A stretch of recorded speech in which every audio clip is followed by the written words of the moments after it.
대불정열애밀인수증료의제보살 만행수능엄경 제1권중인도나란타대도량경이라고도 한다. 관정부에서 따로 출연하였다. 대당 신용원년 705년 5월 23일에 천축사문 발람일제가 광주 제지도량에서 역출하였는데 보살계제자 전전간대부동중 서문화평장사 청화방융이 필수하고 오장국 사문미가석가 가여거했다.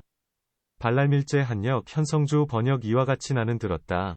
어느 때 부처님께서는 신라벌성의 기원정사에서 1250명이 뛰어난 비구들과 함께 계셨다. 이 비구들은 모두 번뇌가 없는 대아라한 이자 불자로서 불법을 지키고 살면서 온갖 세계, 제유, 의 속박을 벗어나 태어나는 국토마다 위해를 성취할 수 있으니 부처님을 따라 법륜을 굴리면서 유촉을 감당할 만하였다. 또 이 비구들은 계행, 비니, 이 매우 청정, 엄정, 하여 널리 삼계의 모범이 되고 한량없는 응신으로 중생을 제도하여 해탈케 하며 미래의 중생도 건져내어 온갖 번뇌의 얽힘에서 벗어나게 할 이들이다. 이 가운데 지혜가 뛰어난 사리불과 마하목걸련과 마하구치라와 부루나미다라니자와 수보리와 우바니사타 등은 이들의 상수들이다. 또 한량없는 벽지불과 무학과 초심자들도 다 함께 부처님 계신 곳으로 왔다. 마침 비구들이 여름의 안거수행을 마치고 그간의 잘못을 서로 고백하여 참회하는 날, 자자, 이므로 시방의 보살들도 마음속의 의심을 물어서 결단하기 위하여 자애롭고 엄한 부처님을 공손히 받들어 심오한 뜻, 미래를 듣고자 하였다. 즉시 열애께서 자리를 펴시고 편히 앉으셔서 모든 법회 대중을 위하여 심오한 법을 설하시니 법석 위 청정대중, 청중, 은 이전에 들어본 적이 없는 법을 얻었으며 가릉빈가처럼 맑고 고운 음성이 시방세계에 널리 퍼지자 항아의 모래처럼 많은 보살들이 이도량으로 모여들었는데 이들의 상수는 문수살이이다. 이때 바산이광은 부왕위 제삿날에 공양을 차리고 부처님을 궁궐내정, 궁액으로 초청해서 몸소 영접하는 한편 겸하여 맛이 뛰어난 음식, 진숙을 더 많이 마련하여 여러 훌륭한 보살들도 친히 맞아들였다. 동시에 성안의 장자와 거사들도 스님들의 공양을 준비해 놓고 부처님께서 참석해 주시기를 원했다. 부처님께서는 문수에게 보살과 아라한들을 나눠 거느리고 가서 시주위 청에 응하도록 분부하셨다. 오직 아난만은 미리 별도의 청을 받고 멀리 가서 미처 돌아오지 못했기 때문에 대중의 차례에 참여할 겨를이 없었으며 이미 동행하는 상좌와 아살이 도 없이 혼자 돌아오는 길인데 그날따라 공양하려는 이도 없었다. 아나는 지나온 성으로 가서 차례로 공양을 얻기 위해 바로 은기를 들고 가면서 마음속에 처음으로 스님들께 공양해본 적이 없는 단월, 최후단월을 찾아서 공양주, 제주를 삼으리라 생각하고 깨끗한 귀족 찰젤이나 더러운 전타라를 묻지 않고 모범으로 평등한 사랑을 행하려고 하였다. 이렇게 미천한 신분을 가리지 않으려는 것은 일체 중생에게 한량없는 공덕을 원만하게 성취시키려는 마음을 내었기 때문이다. 또 아나는 열애께서 수보리와 대가섭에게 아라한이 되고서도 마음이 평등하지 못하다 고 책망한 일을 이미 알고 있었다. 활짝 열어 가리지 않는 행으로 모든 의심과 비방을 벗어나신 열애를 우러러 존경하며 저 성둘레의 못을 거쳐 성문으로 천천히 걸어가면서 공양법, 제법에 걸맞게 매우 엄숙한 위해를 갖췄다. 이때 아나는 걸식하다가 환술을 잘 부리는 마등가녀를 만났다. 마등가는 사비가라위 선범천주로 아난을 음실로 끌어들여 음탕한 몸으로 만지고 비비면서 아난의 개체를 망치려고 하였다. 열애께서는 아난이 음욕의 마술, 술에 잡힌 줄 아시고 공양을 마치자마자 바로 기원정사로 돌아오시니 바사닉환과 대신과 장자와 거사들도 다 부처님을 따라와서 법문의 요의, 법료를 듣고자 하였다. 바로 이때 세종께서는 정수리로 온갖 보배에 두려움 없는 광명을 놓으셨다. 그 광명에서는 천잎의 보배 연꽃이 나왔으며 연꽃 위에 가부좌 하신 화신 부처님께서 신비한 주문을 외우셨다. 부처님께서는 문수사리보살에게 그 주문을 가지고 가서 아난을 구해오도록 분부하셨다. 문수보살은 그 주문으로 나쁜 주문을 소멸시키고 아난과 마등가를 데리고 부처님 계신 곳으로 돌아왔다. 아난 이 부처님을 뵙고 머리를 조아려 예를 올리고 슬피 울면서 시작없는 옛적부터 한결같이 불법을 많이 들어 앓기만 하고 도의 힘이 완전하지 못함을 한탄하며 시방 열애께서 보리를 성취하신 묘한 사마타와 삼마와 선나 위 최초방편을 간절히 청하였다. 그러자 항아의 모래처럼 많은 보살들과 시방에서 온 여러 훌륭한 아라한들과 벽지불들도 모두 기쁘게 듣기를 원하며 말없이 물러앉아 거룩한 가르침, 성직을 받들고자 하였다. 부처님께서 아난에게 말씀하셨다. 너와 나는 사촌간이지만 정리로는 형제나 다름이 없다. 당초에 발심했을 때 나의 법 가운데 어떤 훌륭한 모습을 보았기에 세상에 깊고 소중한 은혜와 애정을 버렸느냐. 아난이 부처님께 아뢰었다. 저는 열애에 더없이 미묘하고 훌륭한 30 이상 위 형체에서 유리처럼 사무치는 영롱한 빛을 보고 저는 언제나 이 모양은 애욕의 기운으로 생기지 않으리라고 생각했습니다. 왜냐하면 애욕의 기운은 추하고 탁하여 비린내와 누린내가 서로 어울리고 고름과 피가 어지럽게 섞였으니 이렇게 황금덩어리처럼 훌륭하고 맑고 묘하고 밝은 빛을 낼 수 없기 때문입니다. 저는 여기에 감동하여 간절히 우러러 존경하면서 부처님을 따라 머리를 깎았습니다. 부처님께서 말씀하셨다. 잘 들었다. 아나나, 너희들은 마땅히 알라. 일체 중생이 시작없는 아득한 옛적부터 생사를 계속하는 것은 다 상주신심의 성품이 맑고 밝은 본체를 알지 못하고 온갖 허망한 생각을 제 마음으로 잘못 아는 탓이며 이 생각이 진실하지 못한 까닭의 생사에서 윤회하느니라. 네가 이제 더없이 높은 보리, 무상보리, 의 진실하게 열린 밝은 성품을 연마하고자 한다면 마땅히 내가 묻는 말에 고진 마음으로 대답하여라. 시방 열애께서도 동일한 길을 따라 생사를 벗어나셨는데 모두 고진 마음으로 행하셨느니라. 마음과 말씀이 고드신 까닭에 이와 같이 지위의 시작에서 최종에 이를 때까지 그 중간에 조금도 구부러진 모양이 없으셨느니라. 아나나, 내가 이제 너에게 묻겠노라. 네가 답하기를 열애의 30 이상을 보고 출가할 마음을 내었다고 하였으니 무엇으로 보았으며 무엇으로 좋아했느냐. 아난이 부처님께 아뢰었다. 세존이시여, 이렇게 좋아한 것은 저의 마음과 눈입니다. 눈으로 열애의 거룩한 모습을 보면서 마음으로 좋아했기 때문에 저는 발심하여 생사에서 벗어나기를 원했습니다. 부처님께서 아난에게 말씀하셨다. 네가 진실로 좋아한 동기가 마음과 눈에 있다고 말했으니 만일 마음과 눈이 어디에 있는지를 알지 못한다면 번뇌, 진로를 항복시킬 수 없느니라. 마치 적의 침략을 당한 국왕이 군대를 일으켜 적을 토벌하려면 적군의 소재를 알아야 하는 것처럼 너를 생사에 흘러다니게 한 것은 마음과 눈의 잘못이니 마음과 눈이 어디에 있는지를 알아야 한다. 나는 이제 너에게 묻겠노라. 마음과 눈은 지금 어디에 있느냐? 아난이 부처님께 아뢰었다. 세존이시여, 일체세간의 10가지 중생, 10종이생, 은 누구나 똑같이 그 분별하는 마음, 식심, 은 몸 안에 있고 눈은 얼굴에 있습니다. 비록 푸른 연꽃과 같은 부처님의 눈을 보아도 부처님의 얼굴에 있으시며 이제 제 눈, 붉은 사진을 보아도 제 얼굴에 있을 뿐이니 이렇게 아는 마음, 식심, 은 몸속에 있습니다. 부처님께서 아난에게 말씀하셨다. 너는 현재 열애의 강당에 앉아 있으니 기타림을 보라. 지금 기타림은 어디에 있느냐? 아난이 답했다. 세존이시여, 이 큰 중각의 청정한 강당은 급고원에 있으며 기타림은 강당 밖에 있습니다. 부처님께서 말씀하셨다. 아난아, 너는 지금 강당 안에서 먼저 무엇을 보느냐? 아난이 답했다. 세존이시여, 저는 강당 안에서 먼저 열애를 보고 그 다음에 대중을 보고 이와 같이 밖을 보아야만 비로소 기타림 과급고원을 보게 됩니다. 부처님께서 말씀하셨다. 아난아, 너는 기타림과 급고원을 본다고 했으니 어떻게 보았느냐? 아난이 답했다. 세존이시여, 이 큰 강당의 문과 창이 활짝 열려있기 때문에 저는 강당 안에 있으면서 먼 곳까지 볼 수 있는 것입니다. 이때 부처님께서 대중 가운데 황금색의 팔을 펴시고 아난의 정수리를 만지시면서 아난과 대중에게 말씀하셨다. 여기 삼마제가 있으니 대불정수릉어망이라고 이름한다. 온갖 행이 원만하게 갖춰져 있어서 시방 열애께서 한문으로 뛰어나신 묘하게 장엄된 길이니라. 너는 이제 자세히 들어라. 아난은 머리를 조아려 예를 올리고 엎드려서 부처님의 가르침을 받들고자 하였다. 부처님께서 아난에게 말씀하셨다. 네가 말하기를 몸이 강당 안에 있으면서 문과 창이 활짝 열려 있기 때문에 멀리 기타림 과급고원을 본다고 했으니 어떤 중생이든지 이 강당 안에 있으면서 먼저 열애를 보지 못하고 강당 밖을 보겠느냐? 아난이 답했다. 세존이시여, 강당 안에 있으면서 열애를 보지 못하고 밖의 숲과 냇물을 볼 리가 없습니다. 아난아, 너도 마찬가지다. 내 마음은 일체를 밝게 알고 있으니 만일 너의 현재 밝게 아는 마음이 내 몸 안에 있다면 먼저 당연히 몸속을 밝게 알아야 한다.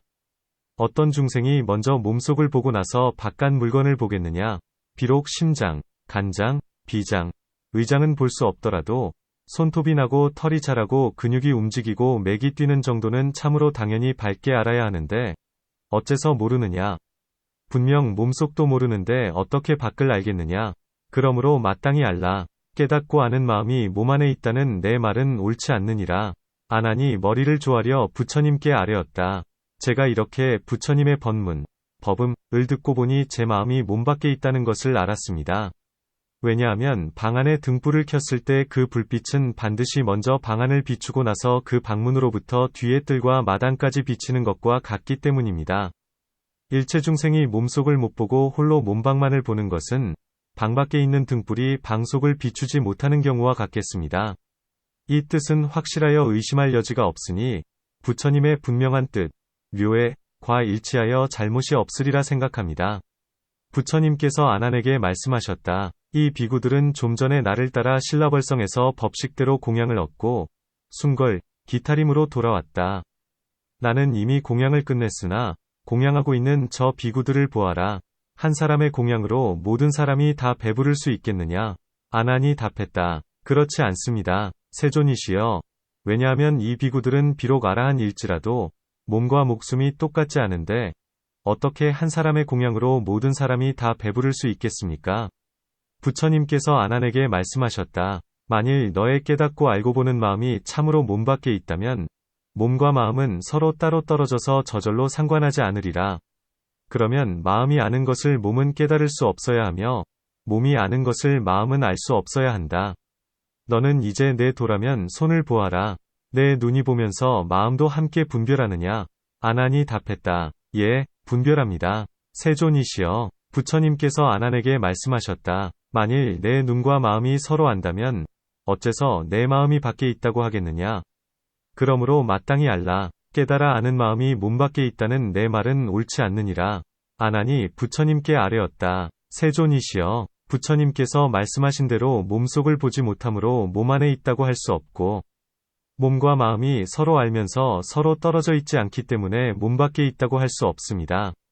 제가 자금 생각해보니 그 마음이 있는 한 곳을 알았습니다. 부처님께서 말씀하셨다. 그 한 곳이란 어디를 말하느냐? 아난이 말했다. 이 분명하게 아는 마음이 몸속을 알지 못하면서도 밖은 잘 보고 있으니 제 생각으로는 눈속, 근리에 가만히 숨어 있겠습니다. 마치 어떤 사람이 유리 조각으로 두 눈을 가렸을 경우 비록 눈은 물체에 가렸으나 아무런 장애 없이 저 눈이 보는 대로 마음이 따라 곧 분별하는 것과 같습니다. 그러나 나의 깨달아 아는 마음이 몸속을 못 보는 것은 눈에 있기 때문이며 밖을 분명하게 보면서 걸림이 없는 것은 눈 속에 숨어 있기 때문입니다. 부처님께서 아난에게 말씀하셨다. 내 말대로 눈 속에 숨어 있는 것이 유리로 가린 것과 같다면 유리로 눈을 가린 사람이 산과 강을 볼 때 유리를 보겠느냐? 아난이 답했다. 그렇습니다. 세존이시여. 그 사람은 유리로 눈을 가렸기 때문에 당연히 유리를 보게 됩니다. 부처님께서 아난에게 말씀하셨다. 내 마음이 눈에 유리를 댄 것과 같다면 산과 강을 볼 때 어째서 눈을 못 보는 것이냐? 만일 눈을 본다면 눈은 곧 경계와 똑같아서 눈이 보는 대로 마음이 따라 분별한다는 말은 성립될 수 없으며 만일 눈을 볼 수 없다면 어째서 이 분별하고 아는 마음이 눈에 유리를 댄 것처럼 눈 속에 숨어 있다고 하겠느냐? 그러므로 마땅히 알라. 깨달아 아는 마음이 눈에 유리를 댄 것처럼 눈 속에 가만히 숨어 있다는 내 말은 옳지 않느니라. 아난이 부처님께 아뢰었다.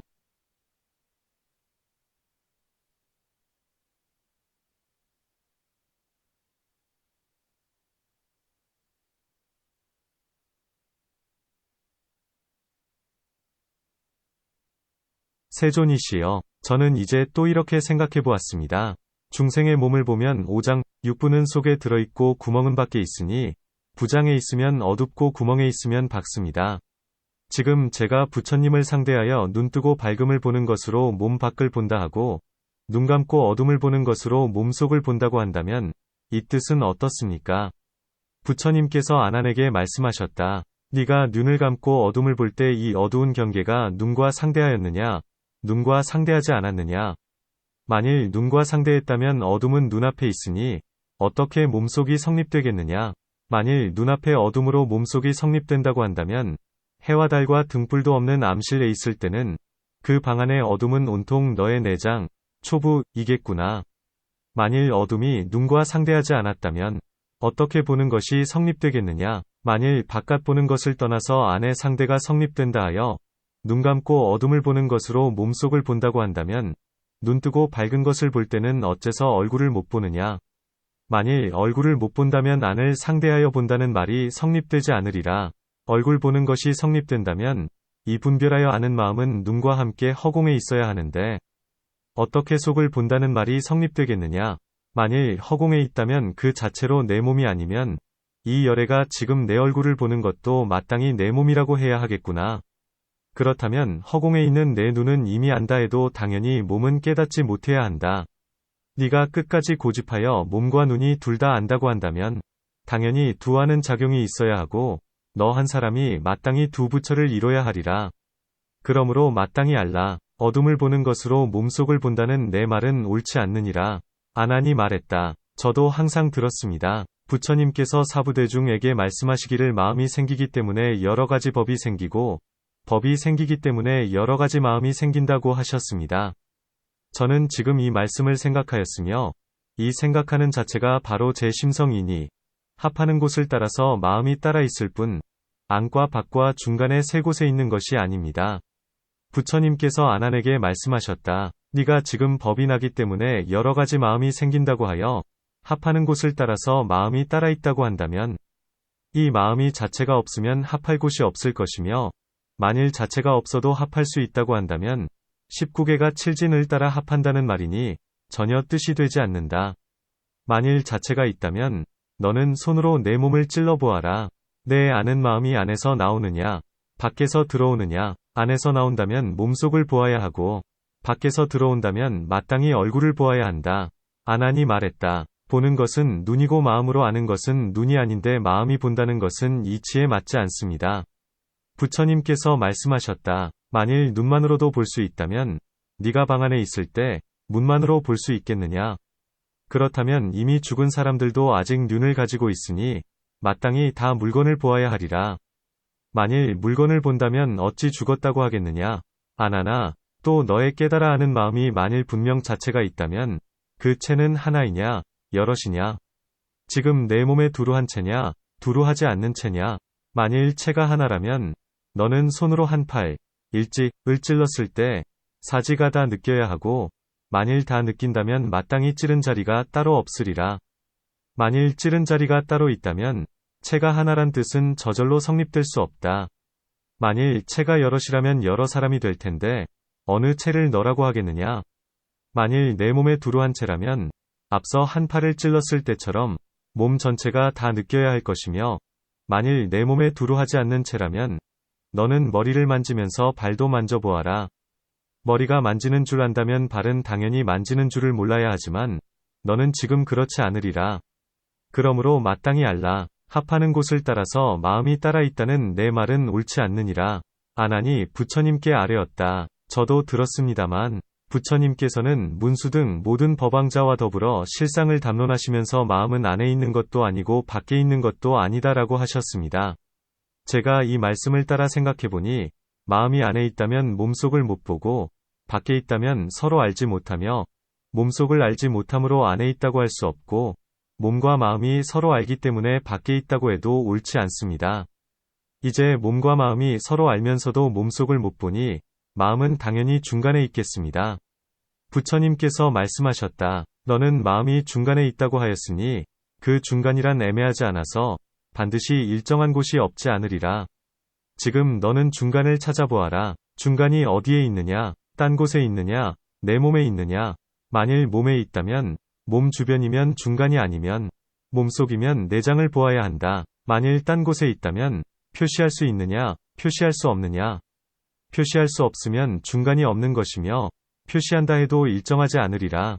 왜냐하면 어떤 사람이 편말을 세워 중간을 표시할 때 동쪽에서 보면 서쪽이고 남쪽에서 보면 북쪽이니 표시 자체가 이미 혼란하여 마음이 뒤섞여 어지럽기 때문이다. 아난이 말했다. 제가 말한 중간은 이 두 가지가 아닙니다.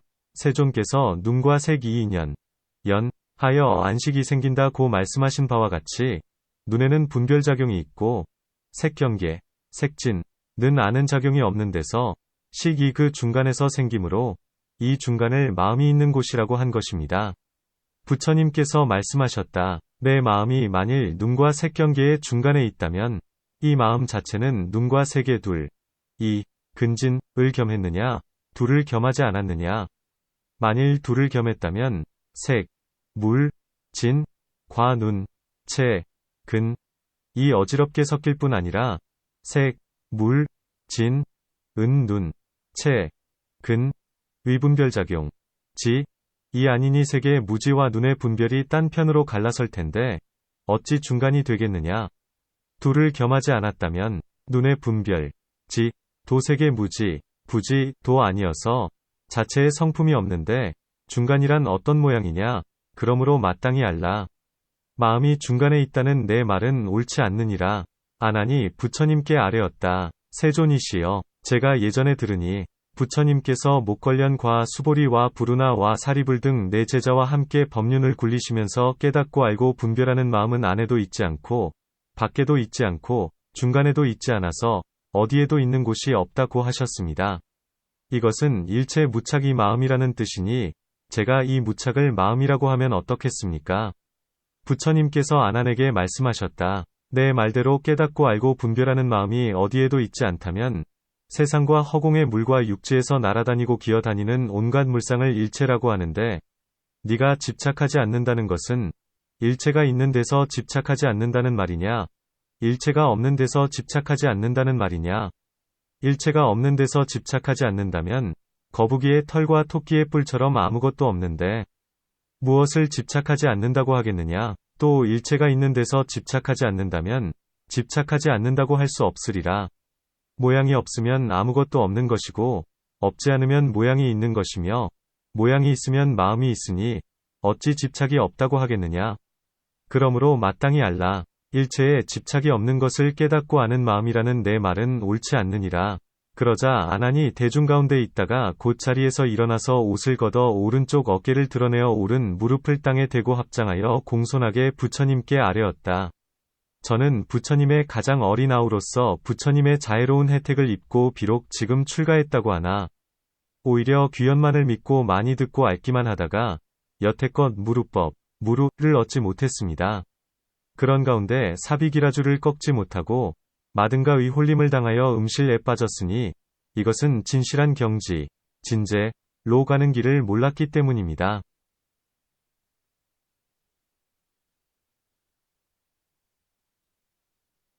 부디 세존께서는 대비를 내리시어 저희들을 가엾게 여기셔서 사마타의 길을 열어 보이시고 모든 천재들도 추악한 성격, 미려착을 헐어버리게 하옵소서. 이렇게 말하고 나서 온몸, 오체를 땅에 던져 대중과 함께 정성을 기울여 공손히 가르침을 받들고자 하였다.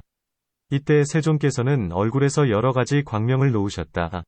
그 빛이 백천의 햇살처럼 휘황찬란하게 비치자 드넓은 부처님의 세계, 보불세계, 가 6가지로 진동하면서 시방 위 티끌처럼 많은 세계가 일시에 열려 나타났다. 부처님께서 의실력으로 이 모든 세계를 합하여 한 세계를 이루시니 그 세계의 보살들은 본 국토에 머문 그대로 합장하여 가르침을 받들고자 하였다. 부처님께서 아난에게 말씀하셨다. 일체 중생이 시작 없는 옛적부터 가지가지로 뒤바뀌어 업의 종자가 자연히 악차나무의 열매 덩어리와 같으니 수행자들은 더없이 높고 바른 깨달음, 무상보리를 성취하지 못하고 따로 성문과 연각이 되거나 온갖 외도와 모든 하늘과 마왕과 그 권속이 되는 것은 다 두 가지 근본을 알지 못하고 어지럽게 뒤섞여 수습하기 때문이다. 이러한 수행은 마치 모래를 삶아서 좋은 음식을 만들려는 것처럼 아무리 오랜 겁을 지낼지라도 성취할 수 없느니라. 무엇을 두 가지 근본이라고 하겠느냐? 아나나, 첫째는 끝없는 옛적부터 나고 죽는 근본으로서 네가 지금 모든 중생과 함께 반연하는 마음, 반연심을 제 성품으로 아는 일이며 둘째는 시작 없는 보리열반의 원래 청정한 본체, 보리열반원 청정체로서 네가 지금 식정이 원래 밝음으로 모든 인연을 내고 그 인연으로 잃어버린 것이니라. 모든 중생은 이 원래 밝은 본체를 잃어버렸기 때문에 비록 종일토록 행할지라도 스스로 깨닫지 못하고 어긋나게 여러 갈래, 재취로 들어가느니라. 아나나, 네가 이제 사마타의 길을 알고 생사에서 벗어나기를 원한다면 이제 또 내게 묻겠노라. 즉시 열애께서 곧 황금색 팔을 들어 5손가락을 구부리면서 아난에게 말씀하셨다. 너는 지금 보고 있느냐? 아난이 말했다. 예, 보고 있습니다. 부처님께서 말씀하셨다. 무엇을 보느냐? 아난이 말했다. 저는 열애께서 팔을 들고 5손가락을 구부려 광명이 빛나는 주먹을 만드시고 제 마음과 눈에 비추시는 모습을 봅니다. 부처님께서 말씀하셨다. 너는 무엇으로 보느냐? 아난이 말했다. 저는 이 대중과 함께 똑같이 눈으로 봅니다. 부처님께서 아난에게 말씀하셨다. 네가 이제 나에게 답하기를 열애가 팔을 들고 손가락을 구부려 광명이 빛나는 주먹을 만들어서 너의 마음과 눈에 비춰주는 것을 본다고 했는데 내 눈은 본다고 하겠으나 무엇을 마음이라 하여 내 주먹에 비치는 모양을 아는 것이냐? 아난이 말했다. 열애께서 방금 마음이 있는 곳을 물으시자 저는 마음으로 추궁하여 찾아보았으니 이 추궁하는 자체를 저는 마음이라고 생각합니다. 부처님께서 말씀하셨다. 돌, 아나나. 그것은 내 마음이 아니니라. 이 말을 듣자 아나는 소스라치게 놀라서 벌떡 일어나 자리를 피하여 합장하고 부처님께 아뢰었다. 이것이 제 마음이 아니라면 무엇이라고 하겠습니까? 부처님께서 아난에게 말씀하셨다. 그것은 앞 경계의 허망한 모양을 인연하는 생각이며 너의 참 성품을 미혹시킨 번뇌이니라. 너는 시작 없는 옛적부터 금생에 이르도록 도적을 아들로 잘못 알고 너의 본래 영원한 마음을 잃어버렸기 때문에 생사의 윤회를 받고 있느니라. 아난이 부처님께 아뢰었다. 세존이시여, 저는 부처님의 귀여운 아우로서 마음 깊이 부처님을 좋아하여 출가하였으나 제 마음이 어찌 홀로 열애만 공양하겠습니까? 나아가 항아의 모래처럼 많은 국토를 두루 다니면서 모든 부처님과 선지식을 받들어 섬기거나 큰 용맹을 일으켜서 온갖 행하기 어려운 불법의 일, 법사을 행할지라도 다 이 마음으로 행하는 것이며 또 가령 법을 비방하여 영원히 성근에서 물러날지라도 역시 이 마음 때문입니다. 만일 이러한 마음을 마음이 아니라고 밝히신다면 저는 바로 마음이 없어서 흙과 나무와 다르지 않습니다. 이 깨달아 아는 마음을 떠나서는 더 이상 아무것도 없는데 열애께서는 어째서 제 마음이 아니라고 하십니까? 저 혼자만 두려운 것이 아니라 여기 이 대중도 의혹이 없지 않습니다. 부디 대비를 내리시어 이 깨닫지 못하는 어리석음을 깨우쳐 주옵소서. 이때 세존께서 아난과 대중에게 열어 보이시고 그 마음을 무생법인 애들게 하시려고 사자좌에서 아난의 이마를 쓰다듬으며 말씀하셨다.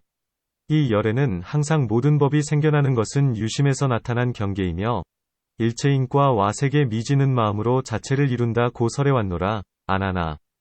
만일 모든 세계의 온갖 존재에서 조그마한 풀 잎새나 가느다란 실 가닥까지도 그 근원을 따져보면 모두 자체의 성품이 있고 허공일지라도 이름과 모습이 있는데 더욱이 청정하고 미묘하고 맑고 밝은 마음은 일체 마음의 본성인데 어찌 자체가 없겠느냐. 만일 네가 분별하고 깨닫고 살피고 분명하게 아는 성품을 굳게 집착하여 틀림없는 마음이라고 한다면 이 마음은 마땅히 모양, 색, 을 보고 냄새, 향, 를 맡고 맛, 미, 을 알고 다음, 촉, 을 느끼는 온갖 경계의 일들을 떠나서 따로 완전한 제 성품이 있어야 하느니라. 네가 지금 내 설법을 받들어 듣고 있을지라도 소리를 따라 분별하고 있으며 가령 일체 보고 듣고 깨닫고 아는 작용이 사라져서 안으로 고요한 경계를 지킬지라도 오히려 법의 경계, 법진을 분별하는 그림자일 뿐이다. 나는 내게 굳이 마음이 아님을 고집하라고 강요하는 것이 아니다. 너는 그저 마음으로 자세히 헤아려 보아라. 만일 앞 경계를 떠나서 분별하는 성품이 있다면 바로 진실한 너의 마음이라고 하겠으나 분별하는 성품이 경계를 떠나서 자체가 없다면 이것은 곧 앞 경계를 분별하는 그림자이니라. 경계는 영원히 머무는 진리, 상주가 아니니 만일 변하여 사라질 때 그 마음도 거북의 털이나 토끼의 뿔과 같다면 너의 법신도 끊어져 없어지는 것, 단멸과 다르지 않으리라. 그러면 그 무엇이 무생법인을 닦아서 증득하겠느냐? 그러자 아난과 대중은 무엇을 잃어버린 듯 말없이 잠자코 있었다. 부처님께서 아난에게 말씀하셨다. 이 세상에서 닦고 배우는 행자들이 현재 비록 9단계의 선정, 구차재정을 성취할지라도 번뇌를 다한 아라한을 성취하지 못하는 것은 생사의 허망한 생각을 집착하여 진실한 마음으로 잘못 알기 때문이다. 그러므로 네가 이제 비록 많이 들어 아는 지식을 쌓았을지라도 성인의 과의, 성과를 성취하지 못한 것이니라. 아난이 이 말을 듣고 또다시 슬피 울면서 온몸, 오체를 땅에 던져 길게 끌어앉아 합장하고 부처님께 아뢰었다. 제가 부처님을 따라 발심하여 출가하였으나 부처님의 의신을 믿고 항상 홀로 내가 수고롭게 닦지 않아도 열애께서 저에게 산매를 내려주시리라고 생각하며 본래 몸과 마음이 서로 대신하지 못함을 알지 못하고 저의 본심을 잃어버린 것입니다. 비록 몸은 출가하였으나 마음은 도에 들어가지 못하였으니 거제 아들, 궁자, 이 아버지를 버리고 달아난 것과 같습니다. 오늘에야 비로소 비록 들은 지식이 많을지라도 수행하지 않으면 듣지 않는 것과 다르지 않음은 마치 아무리 입으로 음식을 말해도 끝내 배부를 수 없는 것과 같다는 것을 알았습니다. 세존이시여, 저희들이 지금 번뇌장과 소지장에 얽매인 까닭은 고요하고 영원한 심성, 적상심성을 알지 못했기 때문입니다. 부디 열애께서는 헐벗고 궁핍한 저를 가엾게 여기시고 밝고 묘한 마음을 밝히셔서 도의 눈, 도안을 열어주옵소서.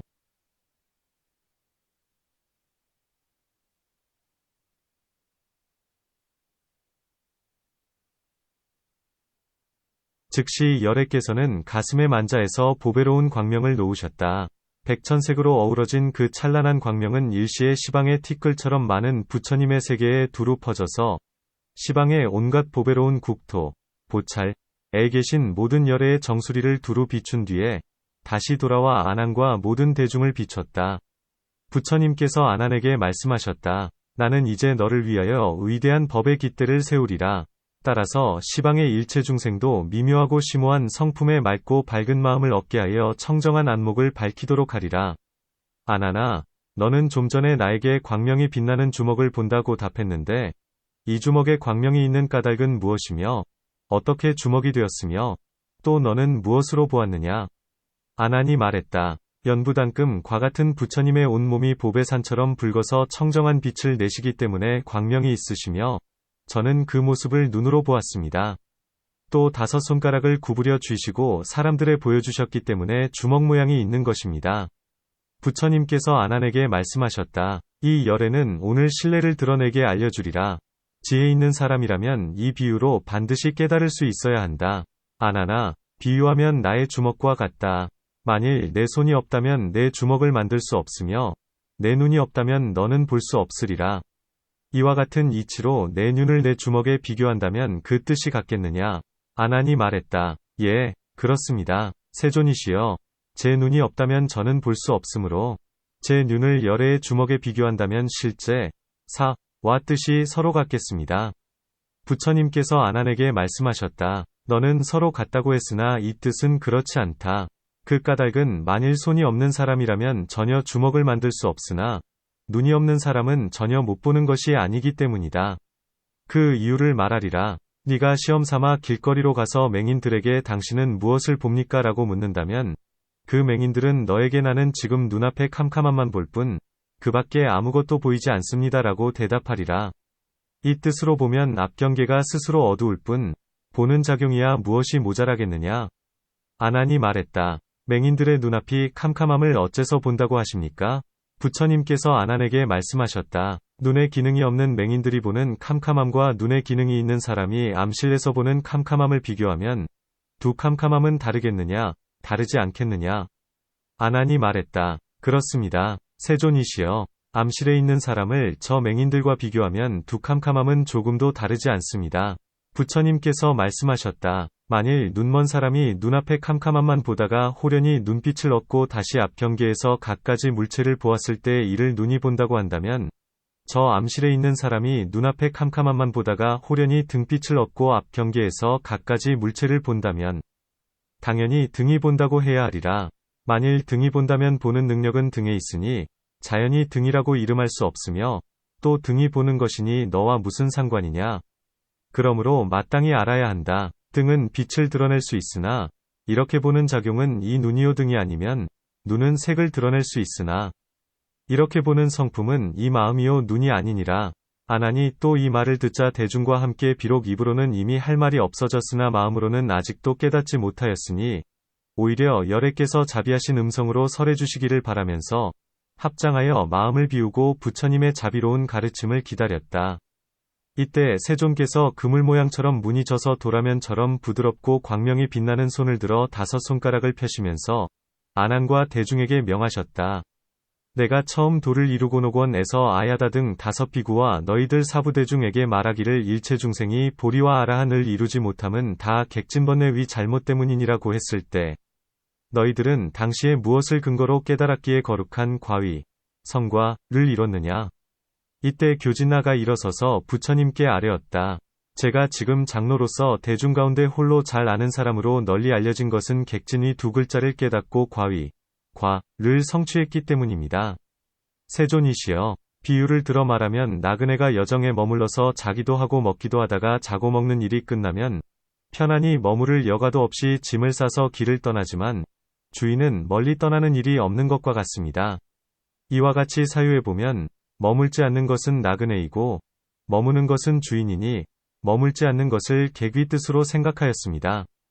또 날씨가 맑게 갠 아침에 밝은 태양이 하늘에 떠올랐을 때 그 빛이 빈틈으로 들어와서 빈틈의 티끌을 밝게 비추면 티끌의 모양은 흔들리지만 허공은 고요하여 흔들리지 않는 것과 같습니다. 이와 같이 사유해보면 맑고 고요한 자체는 허공, 공이고 흔들리는 것은 티끌이니 흔들리는 것을 진위 뜻으로 생각하였습니다. 부처님께서 말씀하셨다. 그렇다. 즉시 열애께서는 곧 대중을 향하여 5손가락을 구부렸다 펴고 폈다가 또 구부리면서 아난에게 말씀하셨다. 너는 지금 무엇을 보느냐? 아난이 말했다. 저는 열애께서 대중을 향하여 온갖 보배무늬에 손을 펴고 구부리는 모양을 봅니다. 부처님께서 아난에게 말씀하셨다. 너는 내가 대중 가운데 손을 펴고 구부리는 모양을 본다고 하였으니 내 손이 펴고 구부렸느냐? 아니면 내 보는 작용이 펴고 구부렸느냐?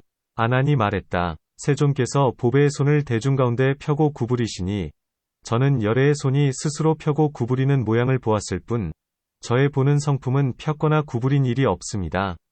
부처님께서 말씀하셨다. 무엇이 움직이고 무엇이 고요하였느냐? 아난이 말했다. 부처님의 손이 움직였을 뿐 불쭉 저의 보는 성품은 애초에 고요한 일도 없었는데 어찌 움직인다, 무죽, 고하겠습니까?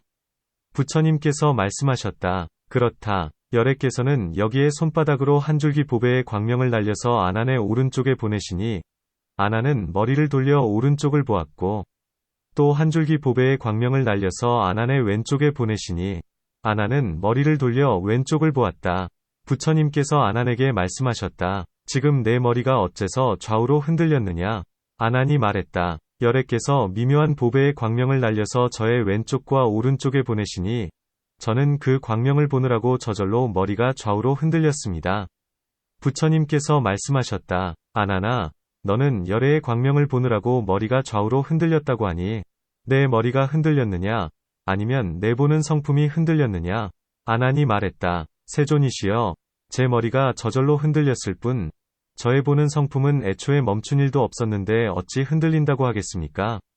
부처님께서 말씀하셨다. 그렇다. 부처님께서 널리 대중에게 말씀하셨다. 만일 중생이 흔들림을 티끌이라 하고 머물지 않음을 나그네라고 한다면 너희들은 아난을 보라. 머리가 저절로 흔들렸을 뿐 보는 성품은 흔들리지 않았느니라.